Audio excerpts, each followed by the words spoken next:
changing gears, Nick Mendola. Let's now focus on the US men's national team roster. It's been announced. Lots of big surprises from Greg Berhalter ahead of the key World Cup qualifiers coming in up in October. 3 big games again. And after the underwhelming performances and results, shall we say, in the opening 3 World Cup qualifiers, they need a big month. They need a big 10 days, right, in these 3 games. So the big news is that Christian Pulisic and Giovanni Reyna are out due to injury. Weston McKennie returns after he was sent home in the last camp for breaking team protocol. So he's back. He served his time. And the other big news really is that Josh Sargent and Jordan Peacock, they've been dropped. So I think US men's national team fans have got a lot of information there to chew on. What did you make of that? And some surprising inclusions and omissions, I think, from Berhalter. My first thought when I saw the roster, Joe, was, is Weston McKennie back if Reyna and Pulisic are available? Because when we left the international break, there was no guarantee that he was coming back. But you're not going to win World Cup qualifiers missing players of Reyna, McKennie, and Pulisic's quality. And when McKennie was plugged in by Max Allegri to the Juventus game against Chelsea, he was very good, along with Kulusevski and Moise Kean. Like they changed things off the bench, and it made you realize just how good McKennie is and how valued he's been now by 2 managers at Juve. So I guess what I think is this isn't make or break time.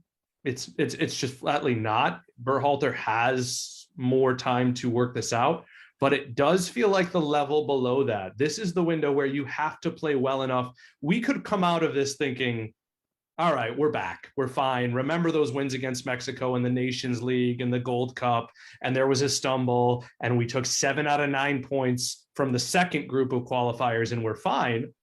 Or we could come out of it thinking, man, this guy's not it, and it's a matter of time. Is this going to happen before or after the World Cup? So I don't think he gets fired. There's no way. Well, there's not no way. If they lose all 3 games, he may be out. But I think this is slightly below make or break. This is, you have a chance to get the fan base and the team right back where you were after 2 Mexico wins by handling your business against 3 teams that are arguably better than the teams you played last time. Yeah, this is tough, right? Jamaica with Mikel Antonio are a totally different proposition. That's the first game. Then you travel down to Panama. We've had a decent start to qualifying with some tough games.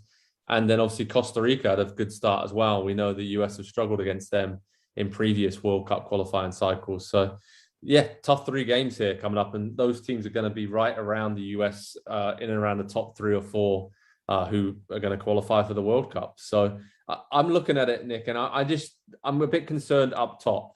Obviously, Sargent and Jordan Peacock had tough starts maybe with their club teams to the season, but Peacock scored a good, decent finish against Manchester United, but maybe his overall play hasn't convinced in recent weeks. And Berhalter explained and said that was because of the opposition they'll be playing against. Right. It was that kind of decision. So there's those kind of things going on, but I mean, Matthew Hopper's coming in, Paul Arriola, Ricardo Pepe's in again, Tim Weah's fit. That's the guy. Zardes is in, but you think Weah's going to be the man to really step up in this cycle? I don't know that he's going to step up, but I know that he's the guy I'm looking at. Okay. Giassi Zardes to me has become the player that is going to be on the roster. You're not mad when he comes into the game in a CONCACAF World, not at the World Cup, but in a qualifier. He's competent. He's playing the Wondolowski role, if you will. Forget the Belgium game just for a minute, but think about all the other games where Wondolowski just knows how to score. Tim Weah, on the other hand, I know he's out wide, and I know it's different for him at Lille, but I just think he brings such a oh my gosh, I'm going to sound like Home Alone. A je ne sais quoi. He has a little bit of everything. He has the mystique of his father's name. The family name means something. He is a League One champion. He's done it at Celtic. He comes from PSG. He's scored in the US shirt at different levels. And I feel like he's kind of become, because of injuries, complete happenstance, almost an afterthought. And I think this is a window for him to go from afterthought to, oh yeah, like we've talked about him in the same breath as a Pulisic, as a Reyna. So I'm just very excited for him. I think it's a big window for him, especially with Reyna and Pulisic out. And it's an even bigger window for Weston McKennie, who's going to be on this team for 10 years unless he loses his mind. But is he the MVP we think he might be? That's a big question mark, of course. And before we move on to talk about McKenny, which we're going to do, Yeah. I also think Chris Richards. I think that's a big opportunity for him at centre back, given some of the centre back struggles we've seen for the US. And if you look elsewhere as well, Ricardo Pepi, of course, is the guy who took his chance last time.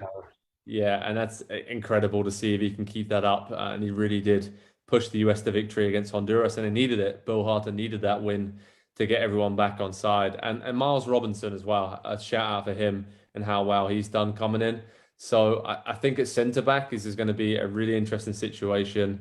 And Gianluca Busio as well, midfield. He's obviously played well in the Gold Cup, gone to Serie A with Venetia, and then he's back in the mix and some very exciting young players there. Maybe not all of them will get minutes in this cycle, but for the future, I think we're going to hear a lot of those guys in particular. Okay, Weston McKennie, we teased it there. Let's talk about him. Do you think it's too early for him to come straight back in to the squad after breaking team protocols? It was interesting to hear what Greg Berhalter said. I was on the press conference call with some other members in the media earlier when the announcement was made. And he said that he wasn't happy with the way it was spun and about how the way ridiculous. Yeah, right. Because McKennie, he accepted he made a bad decision. He got sent home from camp. And I think any kind of criticism towards him was pretty warranted for that situation, and given how big it was and how big of a miss it was for the USA and World Cup qualifying. So do you think it's too early to bring him straight back in? I know you mentioned it there and said he probably isn't back in if Pulisic and others are fit. Let me hedge that. He might not be back in. My issue, and let me almost hedge a little bit and tell you this. I like Berhalter as a manager. I like the idea of him. I don't like the interview process. I don't like the way he got the job. I don't like the lessons he had to learn along the way just to put his best team out there. But I think he's a good manager. I think he can get the job done. My issue with him is if you don't tell us what happened, or at least allude to what happened, then we don't know what McKennie did. And if it's not something serious, then he shouldn't have even missed one game. He should have been on the bench and then brought in later. Oh, you lost the start. We see that happen in college football all the time. Guy breaks a rule. He sits out the first two drives and he goes in. McKennie is potentially that impactful, especially in CONCACAF. And so if you ask me, where am I with Greg Berhalter? I'm still on that edge because I don't know that he understands exactly where this nation full of supporters is. We don't just expect to qualify for the World Cup.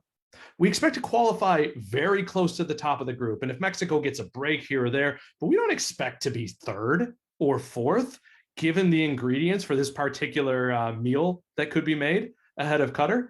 And I just need to know that he understands this isn't siege mentality time. It isn't. You got 5 points. You're fine. You're fine with probably 5 points. I don't want that. I want 7 or 9. But if you got 5 points again, you're still probably fine given who you're playing. I just want to know that he gets the PR angle. And we haven't seen that yet. Klinsmann, at least, for anything you had, he knew how to work a room. I want to see Berhalter work a room instead of saying to the reporters, hey, come on. You're in my corner. We're the USA. I just want to see a little bit of there because I think in game, he's fine. But I don't know that he gets it yet. Yeah, it's interesting, right? Heading into these 3 qualifiers, I want to see a lot more. I mean, we saw 5 points last time. I mean, what do you think is a good points return this time against Jamaica and Costa Rica at home and Panama away? Would you take 5 points again? Does it have to be 7 points, considering you're going to be closer to those teams? I mean, it's going to be interesting. The only thing I'm worried about is that there's a lot of younger players on this roster. We know that. I'm looking at the experience and even just international experience. You're losing Reina and Pulisic, both players who have played an awful lot of international football at very young ages.